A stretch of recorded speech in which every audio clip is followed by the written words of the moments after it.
আত্মশুদ্ধি জরুরি কেন? আমরা যদি পবিত্র কালামুল্লাহ শরীফের আয়াত দেখি, আল্লাহ রাব্বুল আলামিন আমাদেরকে বলতেছেন, ফি কুলুবিহিম মারাদুন, তাহাদের কলবের মধ্যে রোগ। খতামাল্লাহু আলা কুলুবিহিম, কলবের মধ্যে মোহর মেরে দেওয়া হয়। আরো যদি আমরা দেখি, আল্লাহ রাব্বুল আলামিন আমাদেরকে বলতেছেন তাদেরকে শয়তান নিযুক্ত করে দেওয়া হয়েছে। তো এগুলো কালামুল্লাহ শরীফের আয়াত থেকে আমরা এটা জানতে পারি, বুঝতে পারি যে আসলে কলবের মধ্যেই মোহর থাকে, কলবের মধ্যেই রোগ থাকে। আত্মশুদ্ধি মানে কি? কলবকে পরিশুদ্ধ করা, শয়তান মুক্ত করা।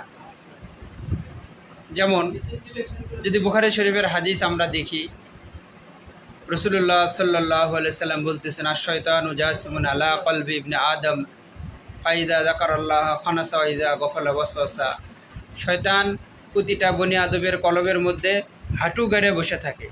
যখন সে আল্লাহর জিকির করে তখন শয়তান পালিয়ে যায়, আবার যখন জিকির থেকে গাফিল থাকে আবার শয়তান বসে বসে ওয়াসওয়াসা দেয়। তাহলে আমরা কি বুঝতে পারলাম? শয়তানকে সাথে নিয়ে যদি আমরা ইবাদত বন্দেগী করি, তাহলে কি সেই ইবাদত আল্লাহ রাব্বুল আলামিন আমাদের থেকে কবুল করবেন? কখনোই না। কলবের মধ্যে যে রোগ থাকে, এই রোগ নিয়ে যদি আমরা ইবাদত বন্দেগী করি, সেই ইবাদত কি আল্লাহর দরবারে গ্রহণীয় হবে?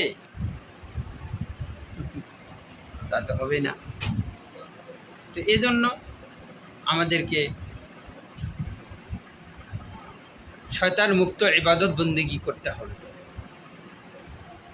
হ্যাঁ, এই জন্য আমাদেরকে আত্মা পরিশুদ্ধ করতে হবে, কলবকে পরিশুদ্ধ করতে হবে, জিকিরময় করতে হবে।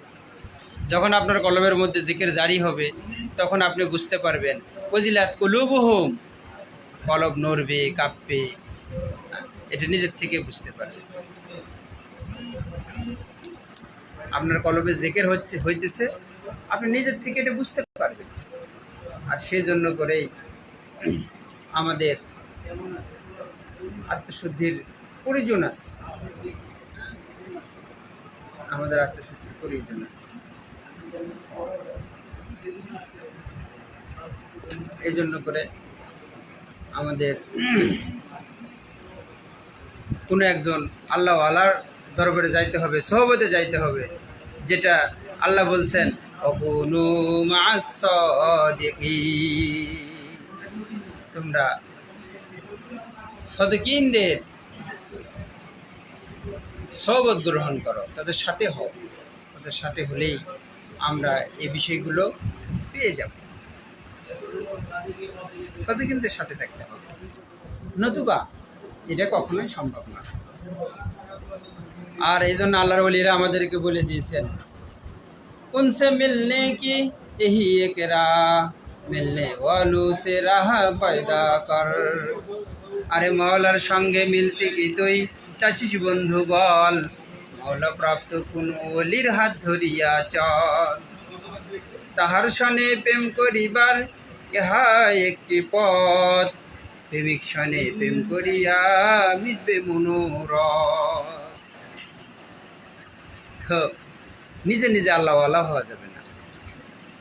আল্লাহওয়ালার জন্য হওয়ার জন্য করে বা আত্মশুদ্ধি অর্জন করার জন্য করে যে কোনো একজন আল্লাহওয়ালা প্রেমিকের সোহবত গ্রহণ করতে হবে।